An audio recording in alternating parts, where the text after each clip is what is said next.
ਖਾਲਸਾ ਹੀ ਜਾਹੋ ਜਲਾਲ ਦੇ ਪ੍ਰਤੀਕ ਤਿਉਹਾਰ ਸਿੱਖਾਂ ਦੇ ਇਤਿਹਾਸਕ ਸ਼ਹਿਰ ਸ਼੍ਰੀ ਅਨੰਦਪੁਰ ਸਾਹਿਬ ਤੋਂ ਹੋਲੇ ਮਹੱਲੇ ਦੀ ਸ਼ੁਰੂਆਤ ਹੋ ਚੁੱਕੀ ਹੈ।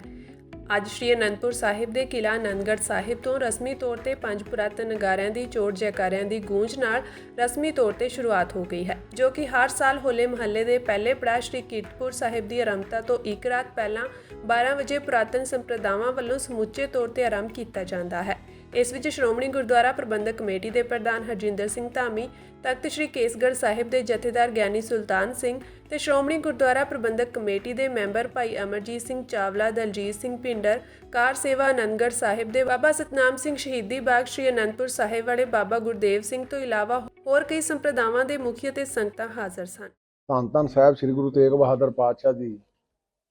ਵਸਾਈ ਹੋਈ ਇਹ ਪਵਿੱਤਰ ਨਗਰੀ, ਜਿਸ ਧਰਤੀ ਤੇ ਗੁਰੂ ਦਸਮ ਪਾਤਸ਼ਾਹ ਜੀ ਨੇ ਆਪਣਾ ਜ਼ਿੰਦਗੀ ਦਾ ਥੋੜਾ ਸਮਾਂ ਇੱਥੇ ਬਸ਼ਰ ਕੀਤਾ ਔਰ ਇਸ ਸਥਾਨ ਦੇ ਉੱਤੇ ਸਾਹਿਬ ਗੁਰੂ ਤੇਗ ਬਹਾਦਰ ਪਾਤਸ਼ਾਹ ਜੀ ਨੂੰ ਜ਼ੁਲਮ ਦੇ ਖਿਲਾਫ ਇੱਕ ਫਿਰਕੇ ਦੀ ਰੱਖਿਆ ਲਈ ਦਿੱਲੀ ਵੱਲ ਨੂੰ ਵੀ ਚਾਲੇ ਪਾਉਣ ਲਈ ਪ੍ਰੇਰਨਾ ਕੀਤੀ ਤੇ ਸਤਿਗੁਰਾਂ ਨੇ ਬਲੀਦਾਨ ਦਿੱਤਾ ਤੇ ਸਤਿਗੁਰ ਨੇ ਪ੍ਰਤਿਗਿਆ ਕੀਤੀ ਸੀ ਕਿ ਇਸ ਧਰਤੀ ਦੇ ਉੱਤੇ ਮੈਂ ਇਹੋ ਜਿਹਾ ਖਾਲਸਾ ਸਜਾਊਂਗਾ ਜਿਹੜਾ ਖਾਲਸਾ ਲੱਖਾਂ ਕਰੋੜਾਂ ਦੇ ਵਿੱਚ ਉਹਦੀ ਪਹਿਚਾਣ ਵੱਖਰੀ ਹੋਊਗੀ। ਨਿਰੀ ਪਹਿਚਾਣ ਨਹੀਂ ਵੱਖਰੀ ਹੋਊਗੀ, ਆਤਮਿਕ ਤੌਰ ਤੇ ਵੱਡਾ ਬਲਵਾਨ ਹੋਊਗਾ ਔਰ ਗਰੀਬ ਦੱਬੇ ਲਤਾੜੇ ਲੋਕਾਂ ਦੇ ਹੱਕ ਦੇ ਵਿੱਚ ਖੜਾ ਹੋਊਗਾ। ਇਸ ਸਿਧਾਂਤ ਨੂੰ ਸਤਿਗੁਰ ਜੀ ਨੇ 1699 ਦੇ ਵਿੱਚ ਸੰਪੂਰਨ ਕੀਤਾ ਔਰ ਉਹ ਤੋਂ ਪਹਿਲਾਂ ਜਿੰਨੇ ਵੀ ਯੁੱਧ ਜੰਗ ਇੱਥੇ ਹੋਏ ਉਹ ਸਿਧਾਂਤਕ ਤੌਰ ਤੇ ਸਤਿਗੁਰੂ ਜੀ ਨੇ ਕੋਈ ਰਾਜ ਸੱਤਾ ਕਾਇਮ ਕਰਨ ਲਈ ਨਹੀਂ ਕੀਤੇ। ਉਹ ਸਿਰਫ ਖਾਲਸੇ ਦੀ ਤੇ ਸਮੁੱਚੇ ਇਸ ਮਨੁੱਖਤਾ ਦੀ,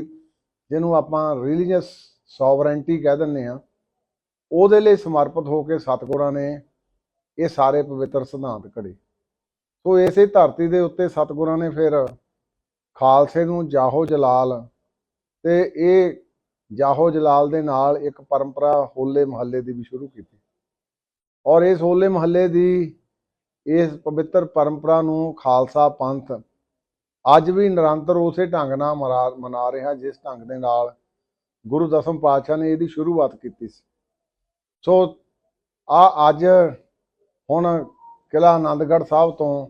ਇਹਦੀ ਸ਼ੁਰੂਆਤ ਹੋ ਗਈ ਆ। ਇਹ ਨਗਾਰੇ ਵਜਾਉਣ ਦਾ ਵੀ ਸਤਿਗੁਰਾਂ ਨੇ, ਕਿਉਂਕਿ ਉਸ ਵੇਲੇ ਦੇ ਰਾਜੇ ਜਿਹੜੇ ਇਹੋ ਜਿਹੀਆਂ ਗੱਲਾਂ ਤੋਂ ਮਨਾਹੀਆਂ ਕਰਦੇ ਸੀ, ਸਤਿਗੁਰ ਜੀ ਨੇ ਇਹ ਵੱਖਰੀ ਤੇ ਨਿਰਾਲੀ ਪਹਿਚਾਣ ਲਈ ਇਹ ਖਾਲਸੇ ਦੀ ਸ਼ੁਰੂਆਤ ਇਸ ਹੋਲੇ ਮਹੱਲੇ ਦੀ ਨਗਾਰਿਆਂ ਤੋਂ ਸ਼ੁਰੂ ਹੁੰਦੀ ਹੈ ਤੇ ਅੱਜ ਵੀ ਇਹ ਉਸੇ ਤਰਨਾਂਤਰ ਤੇ ਹੋ ਰਹੀ ਹੈ। ਤੇ ਗੁਰੂ ਸਾਹਿਬ ਕਿਰਪਾ ਕਰਨ, ਬਖਸ਼ਿਸ਼ ਕਰਨ। ਆਉਂਦੇ 6 ਦਿਨਾਂ ਦੇ ਵੱਡੇ ਜਿਹੜੇ 3 ਦਿਨ ਦੇ ਕੀਰਤਪੁਰ ਸਾਹਿਬ ਦੀ ਧਰਤੀ ਤੇ ਤਾਲਪੁਰੀ ਤੇ 3 ਦਿਨ ਸ਼੍ਰੀ ਅਨੰਦਪੁਰ ਸਾਹਿਬ ਤਖਤ ਸ਼੍ਰੀ ਕੇਸਗੜ੍ਹ ਸਾਹਿਬ ਜੀ ਤੇ 26 ਤਰੀਕ ਨੂੰ ਫਿਰ ਖਾਲਸੇ ਨੇ ਗੁਰਾਂ ਦੇ ਸਨਮੁਖ ਅਰਦਾਸ ਕਰਕੇ ਮਹੱਲੇ ਦੇ ਰੂਪ ਦੇ ਵਿੱਚ ਫਿਰ ਇੱਥੋਂ ਨਗਰ ਕੀਰਤਨ ਪੰਜਾਂ ਪਿਆਰਿਆਂ ਦੀ ਅਗਵਾਈ ਦੇ ਵਿੱਚ ਪ੍ਰਾਰੰਭ ਹੁੰਦਾ, ਜਿਹੜਾ ਇੱਕ ਦੇਖਣੇ ਕਾਬਲ ਹੁੰਦਾ, ਜਿਹਦਾ ਇੱਕ ਦ੍ਰਿਸ਼ ਆ ਉਹ ਖਾਲਸਾ ਜਿਸਲੇ ਚੱਲਦਾ, ਨਿਹੰਗ ਸਿੰਘਾਂ ਦੀਆਂ ਫੌਜਾਂ ਬਾਣੇ ਦੇ ਨਾਲ ਜਿਸਲੇ ਘੋੜਿਆਂ ਦੀ ਸਵਾਰੀ ਤੇ ਫਿਰ ਗੱਤਕਾ ਖੇਡਦੇ ਜਾਂਦੇ ਆ। ਇਹ ਸਾਰੀਆਂ ਪਰੰਪਰਾਵਾਂ ਗੁਰੂ ਸਾਹਿਬ ਜੀ ਨੇ ਸਾਨੂੰ ਬਖਸ਼ਿਸ਼ ਕੀਤੀਆਂ ਸੀ, ਜਿੱਥੇ ਸਾਰੀ ਸੰਗਤ ਨੂੰ ਬਹੁਤ ਬਹੁਤ ਵਧਾਈ ਦਿੰਦਾ। ਗੁਰੂ ਨਾਨਕ ਨਾਮ ਲੇਵਾ ਸਮੂਹ ਮਾਈ ਭਾਈ ਨੂੰ ਬਹੁਤ ਬਹੁਤ ਵਧਾਈ ਦਿੰਦਾ। ਉੱਥੇ ਤੁਹਾਡੇ ਮੀਡੀਆ ਰਾਹੀਂ ਇੱਕ ਇਹ ਵੀ ਮੈਂ ਗੱਲ ਕਹਿਣੀ ਚਾਹੁੰਦਾ ਕਿ ਬਹੁਤ ਦਿਨ ਹੋ ਗਏ ਸੰਗਤਾਂ ਆ ਕੇ ਨਮਸਕਾਰ ਕਰ ਕਰਕੇ ਇੱਥੋਂ ਜਾ ਰਹੀਆਂ, ਕਈ 26 ਤੋਂ ਬਾਅਦ ਵੀ ਆਉਣਗੇ, ਪਰ ਜਿਹੜੀਆਂ ਹੁਣ ਆ ਰਹੀਆਂ ਕੋਈ ਟਰੈਕਟਰ ਰੂਪ ਦੇ ਵਿੱਚ, ਜੀਪਾਂ ਦੇ ਰੂਪ ਵਿੱਚ, ਕੋਈ ਆਪਣੇ ਮੋਟਰਸਾਈਕਲਾਂ ਦੇ ਰੂਪ ਦੇ ਵਿੱਚ,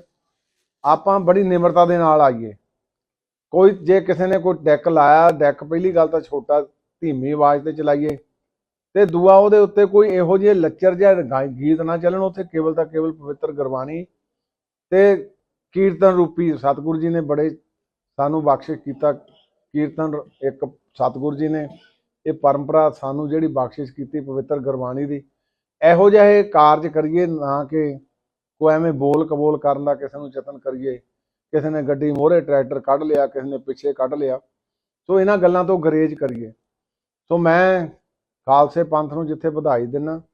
ਉੱਥੇ ਸਾਡੇ ਸ਼੍ਰੋਮਣੀ ਗੁਰਦੁਆਰਾ ਪ੍ਰਬੰਧਕ ਕਮੇਟੀ ਦੇ ਮੈਂਬਰ ਭਾਈ ਅਮਰਜੀਤ ਸਿੰਘ ਜੀ ਚਾਵਲਾ, ਜਿਹੜੇ ਸਮੁੱਚੀ ਦੇਖ ਰੇਖ ਕਰਦੇ ਆ, ਔਰ ਉਹਨਾਂ ਦੇ ਨਾਲ ਸਾਡਾ ਮੈਨੇਜਰ ਗੁਰਪ੍ਰੀਤ ਰੋਡੇ ਤੇ ਸਾਡੇ ਜਥੇਦਾਰ ਤਰਲੋਚਨ ਸਿੰਘ ਜੀ ਸਿੰਘ ਸਾਹਿਬ, ਸ੍ਰੀ ਕੇਸਗੜ੍ਹ ਸਾਹਿਬ ਦੇ ਪੁੱਤਰ ਹਰਦੇਵ ਸਿੰਘ, ਸਾਰੇ ਹੀ ਤੇ ਸਮੁੱਚੇ ਤੌਰ ਤੇ ਇਸ ਸਾਰਾ ਜਿੰਨਾ ਵੀ ਪ੍ਰਬੰਧ ਆ ਇਹਦੀ ਸਰਪ੍ਰਸਤੀ ਕਰਦੇ ਆ ਸਾਡੇ ਸਿੰਘ ਸਾਹਿਬਾਨ ਤੇ ਤਖਤ ਕੇਸਗੜ੍ਹ ਸਾਹਿਬ ਜੀ ਦੇ ਜਥੇਦਾਰ ਗਿਆਨੀ ਸੁਲਤਾਨ ਸਿੰਘ ਜੀ। ਤੇ ਜਿਸ ਦਿਨ ਇਹ ਫਿਰ 26 ਤਰੀਕ ਨੂੰ ਉਦੋਂ ਤਖਤ ਸ੍ਰੀ ਅਕਾਲ ਤਖਤ ਸਾਹਿਬ ਜੀ ਦੇ ਜਥੇਦਾਰ, ਤਖਤ ਸ੍ਰੀ ਦਮਦਮਾ ਸਾਹਿਬ ਦੇ ਜਥੇਦਾਰ, ਤਖਤ ਸ੍ਰੀ ਹਜੂਰ ਸਾਹਿਬ ਜੀ ਤੋਂ ਉੱਥੋਂ, ਕਿਉਂਕਿ ਉੱਥੋਂ ਦੇ ਸਿੰਘ ਸਾਹਿਬ ਗਿਆਨੀ ਕੁਲਵੰਤ ਸਿੰਘ ਜੀ ਆਪ ਨਹੀਂ ਆ ਸਕਦੇ, ਤਖਤ ਨਹੀਂ ਛੱਡ ਸਕਦੇ, ਉਹ ਸਿੰਘ ਭੇਜ ਦਿੰਦੇ ਆ। ਤੇ ਐਵੇਂ ਪਟਨਾ ਸਾਹਿਬ ਤੋਂ ਇਹ ਸਾਡੀ ਪਰੰਪਰਾ ਰਹੀ ਆ ਕਿ ਸਤਿਗੁਰੂ ਜੀ ਹੋਲੇ ਮਹੱਲੇ ਤੇ ਸਮੂਹ ਕਿੱਥੋਂ ਕਿੱਥੋਂ ਸੰਗਤ ਜਿਹੜੀ ਸੀ ਉਹ ਇੱਥੇ ਆ ਕੇ ਹਾਜ਼ਰੀ ਭਰਦੀ ਸੀ ਤੇ ਅੱਜ ਵੀ ਇਹ ਪਰੰਪਰਾ ਐਵੇਂ ਦੀ ਐਵੇਂ ਚੱਲ ਰਹੀ ਆ। ਸੋ ਬਹੁਤ ਬਹੁਤ ਵਧਾਈ ਦਿੰਦਾ, ਕਾਮਨਾ ਵੀ ਕਰਦਾ ਕਿ ਜਿਹੜਾ ਸਤਿਗੁਰੂ ਜੀ ਨੇ ਸਾਨੂੰ ਇਸ ਪਵਿੱਤਰ ਦਿਹਾੜੇ ਤੇ ਭਾਵੇਂ ਵਿਸਾਖੀ ਤੇ ਬਖਸ਼ਿਸ਼ ਕੀਤੀ ਸੀ ਖੰਡੇ ਬਾਟੇ ਦੀ ਪੌਲ, ਪਰ ਸੋਮਵਾਰ, ਐਤਵਾਰ ਤੇ ਬੁੱਧਵਾਰ 2 ਦਿਨ ਨਿਰੰਤਰ ਸਾਰਿਆਂ ਸਥਾਨਾਂ ਤੇ ਸ਼੍ਰੋਮਣੀ ਕਮੇਟੀਆਂ ਦੇ ਇਹ ਅਮਰ ਸੰਚਾਰ ਹੁੰਦਾ। ਪਰ ਆ ਜਿਹੜੇ ਵਿਸਾਖੀ ਦਾ ਦਿਹਾੜਾ ਤੇ ਹੋਲੇ ਮਹੱਲੇ ਦਾ, ਫਿਰ ਖਾਲਸਾ ਚੌੜੀ ਛਾਤੀ ਕਰਕੇ ਕਹਿੰਦਾ ਮੈਂ ਕਿੱਥੋਂ ਅੰਮ੍ਰਿਤ ਛਕਿਆ, ਕਹਿੰਦਾ ਜੀ ਮੈਂ ਤਖਤ ਸ੍ਰੀ ਕੇਸਗੜ੍ਹ ਸਾਹਿਬ ਤੋਂ ਅੰਮ੍ਰਿਤ ਛਕ ਕੇ ਆਇਆ। ਤੇ ਗੁਰੂ ਸਾਹਿਬ ਕਿਰਪਾ ਕਰਨ, ਬਖਸ਼ਿਸ਼ ਕਰਨ, ਜ਼ਿੰਦਗੀ ਦਾ ਮਨੋਰਥ ਚੰਗੇ ਗੁਣਾਂ ਨੂੰ ਧਾਰਨ ਕਰਨਾ ਤੇ ਚੰਗੇ ਗੁਣ ਸਤਿਗੁਰੂ ਜੀ ਨੇ ਸਾਨੂੰ ਬਖਸ਼ਿਸ਼ ਕਰ ਦਿੱਤੇ ਖੰਡੇ ਬਾਟੇ ਦੇ ਰੂਪ ਦੇ ਵਿੱਚ। ਸਿੱਖ ਨੂੰ ਆਦੇਸ਼ ਕਰ ਦਿੱਤਾ ਭਾਈ ਤੈਂ ਇਸ ਜਾਬਤੇ ਦੇ ਵਿੱਚ, ਤੇ ਜਾਬਤਾ ਮੈਂ ਸਮਝਦਾ ਜ਼ਿੰਦਗੀ ਦਾ ਬਹੁਤ ਇੱਕ ਸਾਰਥਕ ਪੱਖ ਆ। ਤੇ ਕਈ ਵਾਰੀ ਤੁਸੀਂ ਸੁਣਦੇ ਨਾ ਕਈਆਂ ਦੇ ਬੋਲ ਵੀ ਸਵੇਰੇ ਅੰਮ੍ਰਿਤ ਵੇਲੇ ਉੱਠਿਆ ਬੰਦੇ ਨੂੰ ਸੁਸਤੀ ਆ, ਕਹਿੰਦੇ 2 ਵਾਰੀ ਕੇਸਾਂ 'ਚ ਕੰਘਾ ਫੇਰ ਲਾ ਲੈ, ਸੁਸਤੀ ਉੱਠ ਜਾਓ ਤੇਰੀ। ਫਿਰ ਇਸ਼ਨਾਨ ਸੋਧ ਲਾ, ਗੁਰੂ ਗੁਰੂ ਕਰ, ਪਵਿੱਤਰ ਗੁਰਬਾਣੀ ਦਾ ਨਿਤਨੇਮ ਕਰ, ਤੇ ਫਿਰ ਜਦ ਤੱਕ ਬਾਕੀ ਉੱਠਦੇ ਤਦ ਤੱਕ ਖਾਲਸਾ ਆਪਣਾ ਅੱਧੇ ਦਿਹਾੜੀ ਦਾ ਕੰਮ ਕਰ ਲੈਂਦਾ। ਇਹਦੇ ਨਾਲ ਫਿਰ ਸਰੀਰਕ ਬਲ ਵੀ ਮਿਲਦਾ ਤੇ ਆਤਮਾ ਜਿਹੜੀ ਆ ਉਹ ਵੀ ਬਲਵਾਨ ਹੁੰਦੀ ਆ। ਸੋ ਸਤਿਗੁਰੂ ਜੀ ਨੇ ਬਹੁਤ ਵੱਡੇ ਸਾਡੇ ਤੇ ਪਰਉਪਕਾਰ ਕੀਤੇ ਜਿਨ੍ਹਾਂ ਦਾ ਸਿੱਖ ਕਦੇ ਲੇਖਾ ਹੀ ਨਹੀਂ ਦੇ ਸਕਦਾ। ਇਹ ਸਾਡੇ ਤਕਰੀਬਨ ਅਸੀਂ ਹੁਣ ਜਿੰਨੇ ਸਾਡੇ ਇਤਿਹਾਸਕ ਜੋੜ ਮੇਲੇ ਆ ਉਹਨਾਂ ਦੇ ਵਿੱਚ ਅਸੀਂ ਇੱਕ ਰੇਡੀਅਸ ਰੱਖਿਆ ਹੁੰਦਾ, ਉਸ ਰੇਡੀਅਸ ਦੇ ਵਿੱਚ ਫਿਰ ਅਸੀਂ ਸਾਰਿਆਂ ਦੀ ਇੰਸ਼ੋਰੈਂਸ ਕਰਦੇ ਹਾਂ। ਉੱਦਾਂ ਤਾਂ ਗੁਰੂ ਸਾਹਿਬ ਕਿਰਪਾ ਕਰਨ ਕੋਈ ਇੱਦਾਂ ਦੀ ਘਟਨਾ ਨਾ ਵਾਪਰੇ ਤੇ ਵਾਪਰਦੀ ਵੀ ਨਹੀਂ, ਪਰ ਜੇ ਕਿਤੇ ਕੋਈ ਐਵੇਂ ਦੀ ਹੋ ਜਾਏ ਉਹਨੂੰ ਰਿਸਕ ਕਵਰ ਕਰਨ ਲਈ ਸੰਗਤ ਰੂਪੀ ਉਹ ਅਸੀਂ ਹਰ ਸਾਲ ਹੀ ਜਿਹੜਾ ਆ ਉਹ ਇੰਸ਼ੋਰੈਂਸ ਕਰਦੇ ਤੇ ਐਤਕੀ ਵੀ ਅਸੀਂ ਕੀਤੀ ਹੈ। ਸੋ ਫਿਰ ਦੁਬਾਰਾ ਤੋਂ ਅੱਜ ਦੇ ਇਸ ਪਵਿੱਤਰ ਦਿਹਾੜੇ ਦੀਆਂ ਬਹੁਤ ਬਹੁਤ ਵਧਾਈਆਂ ਦਿੰਦੇ।